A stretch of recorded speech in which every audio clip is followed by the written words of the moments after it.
வணக்கம் தனா செல்வி. அனைவருக்கும் இனிய தமிழ் புத்தாண்டு நல்வாழ்த்துக்கள். வாழ்க வளமுடனும் நலமுடனும். தமிழ் புத்தாண்டு இனிப்போடு ஆரம்பிக்கலாமா? இந்தாங்க சாப்பிடுங்க பாயசம். தமிழ் புத்தாண்டு புதிய சுவையில் ஒரு பாயசம் எப்படி செய்யலாம் பார்க்கலாம் வாங்க. அதுக்கு தேவையான பொருட்கள்: பால், காய்ச்சின பால் தான் ஒரு டம்ளர் எடுத்து வச்சிருக்கேன், பெரிய டம்ளர்ல. உங்களுக்கு பாயசம் எவ்வளோ தேவையோ அந்த அளவு எடுத்துக்கலாம். ஜவ்வரிசி நான் கொஞ்சமாக தான் செய்ய போகிறதால கொஞ்சம் அளவு தான் எடுத்திருக்கேன். ஜவ்வரிசி கொஞ்சம் எடுத்திருக்கேன், அது ஒரு 5 நிமிஷம் ஊற வச்சுக்கலாம் தண்ணி போட்டு. இது பைத்தம் பருப்பு, பாசி பருப்புன்னு சொல்லுவோம் இல்லையா, அது கொஞ்சம் எடுத்து வச்சுருக்கேன். கேரட் எடுத்து வச்சுருக்கேன், சர்க்கரை எடுத்து வச்சுருக்கேன். இதுக்கு பதில் நீங்கள் வெல்லம் கூட போடலாம். அப்புறம் முந்திரி, திராட்சை, பாதாம் எடுத்து வச்சுருக்கேன். நெய் எடுத்து வச்சுருக்கேன். எப்படி செய்யலான்னு பார்க்கலாம் வாங்க. ஒரு கடாய் வச்சிடலாம். நெய் வந்து 1 ஸ்பூன் போட்டிருக்கேன். நெய் இப்போ இதில் நம்ம முந்திரி, திராட்சைலாம் இருக்குங்களா, அதெல்லாம் வந்து வறுத்துடலாம். முந்திரி வறுத்து தனியாக வச்சிடலாம். இதே கடாயில் நம்ம கேரட் வச்சுருக்கோம் இல்லைங்களா, அதை நல்லா 1 ஸ்பூன் நெய் போட்டு நல்லா அந்த இதிலேயே வறுத்துடணும். அந்த நெய்யிலேயே இந்த பச்சை வாசனை போக வறுத்து வச்சிடலாம்.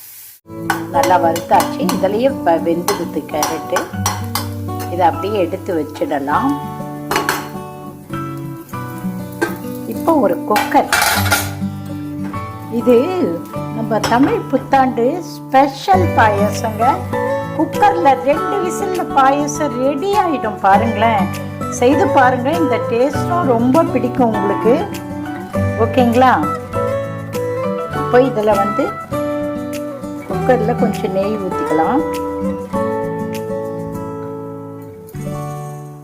குக்கரில் கொஞ்சம் நெய் விட்டுருக்கேன். அதில் நம்ம பாசி பருப்பு இருக்குது இல்லைங்களா, பைத்தம் பருப்பு, அதை கழுவி சும்மா வச்சுருக்கேன். அதை நம்ம இதில் போட்டுடலாம். போட்டு நல்லா நெய்யிலேயே வறுத்துடுங்க. எனக்கு ஒரு கையிலேயே பண்ண கஷ்டமாக இருக்குது, கேமராவும் வச்சுட்டு.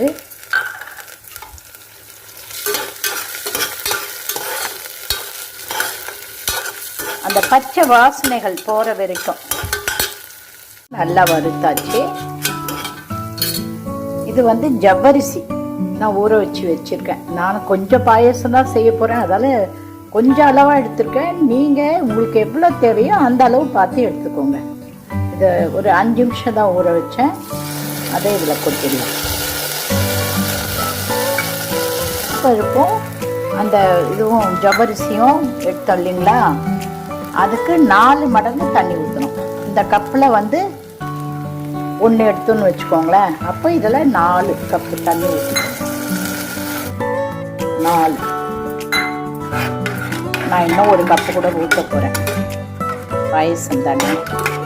இது வந்து நம்ம மூடி போட்டு 2 விசில் வச்சிங்கன்னா போதும். ஜவ்வரிசி நல்லா வெந்துடும், பருப்பும் இதுவும் நல்லா வெந்துடும்.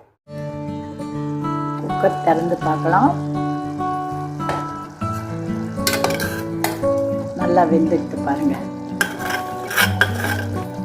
இப்போ நீங்கள் தேவையான அளவு சர்க்கரை, வெல்லம்னாக்கா நீங்கள் சும்மா தண்ணியில் கொதிக்க வச்சு எடுத்து ஊற்றலாம். நான் சர்க்கரைன்றதால அப்படியே போடுறேன்.